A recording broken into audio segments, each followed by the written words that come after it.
اللہ تعالیٰ الرحمن الرحیم کے نام کے ساتھ آج کے پروگرام کا آغاز کیا جا رہا ہے۔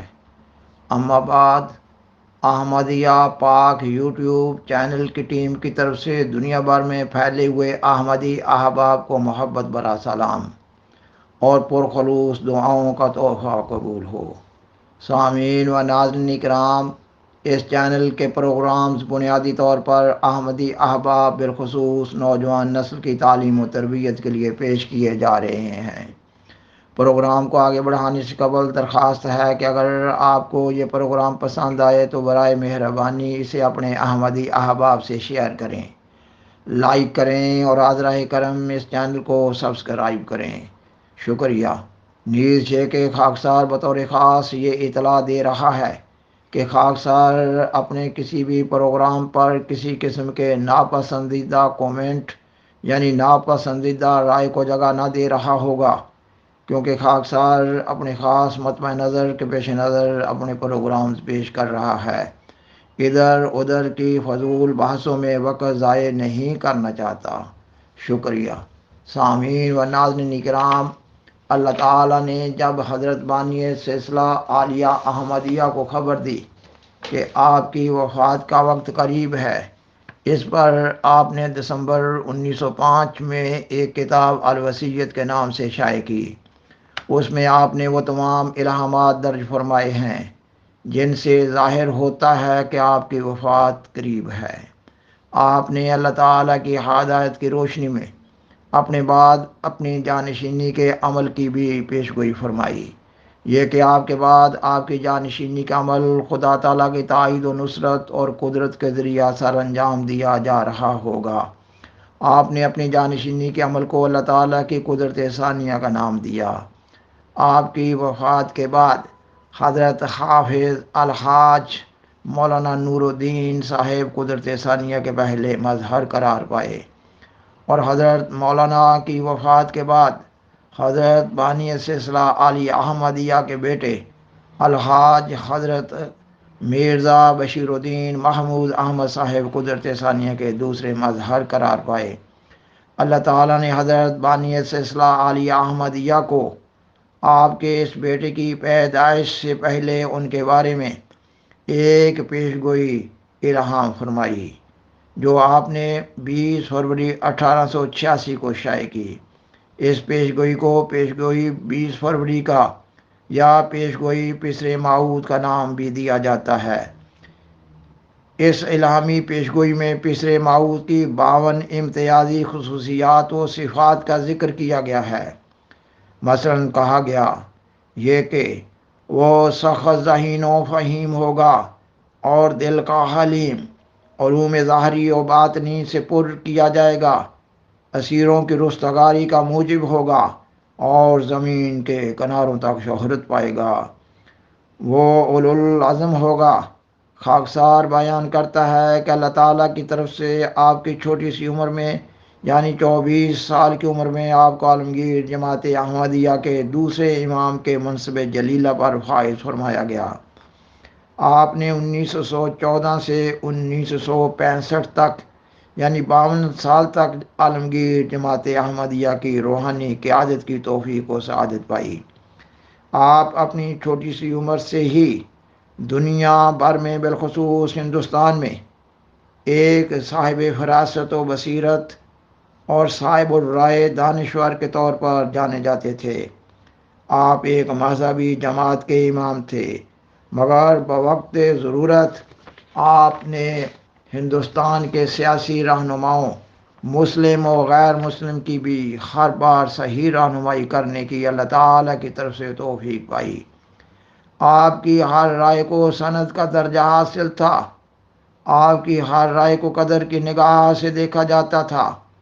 آپ کی قومی و ملی خدمات کا سلسلہ بہت وسیع ہے اور بین الاقوامی ہے۔ آپ نے عالمگیر جماعت احمدیہ کی تعلیم و تربیت کے لیے کئی ایک اداروں کا قیام فرمایا اور کئی ایک تحریکات جاری فرمائیں۔ آپ نے احباب جماعت احمدیہ کی خصوصی تعلیم و تربیت کے لیے اور مسابقت کی روح پیدا کرنے کی خاطر جماعت احمدیہ کو 5 ذیلی تنظیموں میں تقسیم فرمایا اور ان تنظیموں کے لیے تعلیم و تربیت کا ایسا لائحہ عمل تجویز کیا کہ اسے بہتر کا تصور بھی نہیں کیا جا سکتا۔ آپ جماعت کو دیے گئے لائحہ عمل کے پیدا ہونے والے اثرات کی آزمائش بھی کرتے رہتے تھے تاکہ آپ جماعت کی حالت سے آگاہ رہیں اور احباب جماعت کو بھی اپنا اپنا جائزہ لینے کی تحریک پیدا ہوتی رہے۔ تاریخ احمدیت جلد 11 کے صفحہ 402 پر ہے کہ آپ نے مئی 1948 کے آخری ہفتہ میں آپ کی تلاش ہے کہ پرکشش عنوان سے فرزندان احمدیت کے نام حسب ذیل پیغام شائع فرمایا۔ آپ فرماتے ہیں، نمبر 1، کیا آپ محنت کرنا جانتے ہیں؟ اتنی محنت کہ 13-14 گھنٹے دن میں کام کر سکیں۔ نمبر 2، کیا آپ سچ بولنا جانتے ہیں؟ اتنا کہ کسی صورت میں آپ جھوٹ نہ بول سکیں۔ آپ کے سامنے آپ کا گہرا دوست اور عزیز بھی جھوٹ نہ بول سکے۔ آپ کے سامنے کوئی اپنے جھوٹ کا بہادرانہ قصہ سنائے تو آپ اس پر اظہار نفرت کیے بغیر نہ رہ سکیں۔ نمبر 3، کیا آپ جھوٹی عزت کے جذبات سے پاک ہیں؟ گلیوں میں جھاڑو دے سکتے ہیں، بوجھ اٹھا کر گلیوں میں پھر سکتے ہیں، بلند آواز سے ہر قسم کے اعلان بازاروں میں کر سکتے ہیں، سارا دن پھر سکتے ہیں اور ساری رات جاگ سکتے ہیں۔ نمبر 4، کیا آپ اعتکاف کر سکتے ہیں، جس کے معنی ہوتے ہیں الف، ایک جگہ دنوں بیٹھ رہنا، بے، گھنٹوں بیٹھے وظیفہ کرتے رہنا، جیم، گھنٹوں اور دنوں کسی انسان سے بات نہ کرنا۔ نمبر 5، کیا آپ سفر کر سکتے ہیں اکیلے اپنا بوجھ اٹھا کر، بغیر اس کے کہ آپ کی جیب میں کوئی پیسہ ہو، دشمنوں اور مخالفوں میں، ناواقفوں اور ناآشناؤں میں، دنوں، ہفتوں اور مہینوں؟ نمبر 6، کیا آپ اس بات کے قائل ہیں کہ بعض آدمی ہر شکست سے بالا ہوتا ہے، وہ شکست کا نام سننا پسند نہیں کرتا، وہ پہاڑوں کو کاٹنے کے لیے تیار ہو جاتا ہے، وہ دریاؤں کو کھینچ لانے پر آمادہ ہو جاتا ہے، اور کیا آپ سمجھتے ہیں کہ آپ اس قربانی کے لیے تیار ہو سکتے ہیں؟ نمبر 7، کیا آپ میں ہمت ہے کہ سب دنیا کہے نہیں اور آپ کہے ہاں؟ آپ کے چاروں طرف لوگ ہنسیں اور آپ اپنی سنجیدگی قائم رکھیں، لوگ آپ کے پیچھے دوڑیں اور کہیں کہ ٹھہر تو جا، ہم تجھے ماریں گے، اور آپ کا قدم بجائے دوڑنے کے ٹھہر جائے اور آپ اس کی طرف سر جھکا کر کہیں لو مار لو۔ آپ کسی کی نہ مانیں کیونکہ لوگ جھوٹ بولتے ہیں، مگر آپ سب سے منوا لیں کیونکہ آپ سچے ہیں۔ نمبر 8، آپ یہ نہ کہتے ہوں کہ میں نے محنت کی مگر خدا تعالیٰ نے مجھے ناکام کر دیا، بلکہ ہر ناکامی کو آپ اپنا قصور سمجھتے ہوں۔ آپ یقین رکھتے ہوں کہ جو محنت کرتا ہے کامیاب ہوتا ہے، اور جو کامیاب نہیں ہوتا اس نے محنت ہرگز نہیں کی۔ آپ فرماتے ہیں، اگر آپ ایسے ہیں تو آپ اچھا مبلغ اور اچھا تاجر ہونے کی قابلیت رکھتے ہیں، مگر آپ ہیں کہاں؟ خدا کے ایک بندہ کو آپ کی دیر سے تلاش ہے۔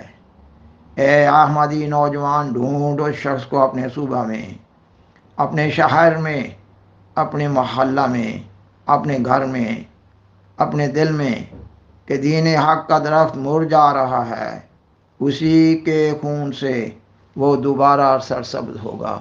سامعین و ناظرین کرام، حضرت امام جماعت احمدیہ نے اپنے اس مذکورہ پیغام میں احباب جماعت احمدیہ میں جن صفات کا بطور خاص پائے جانے کی خواہش کا اظہار کیا ہے، ان صفات کے ذکر کے بعد آپ فرماتے ہیں کہ اگر آپ ایسے ہیں تو آپ اچھا مبلغ اور اچھا تاجر ہونے کی قابلیت رکھتے ہیں۔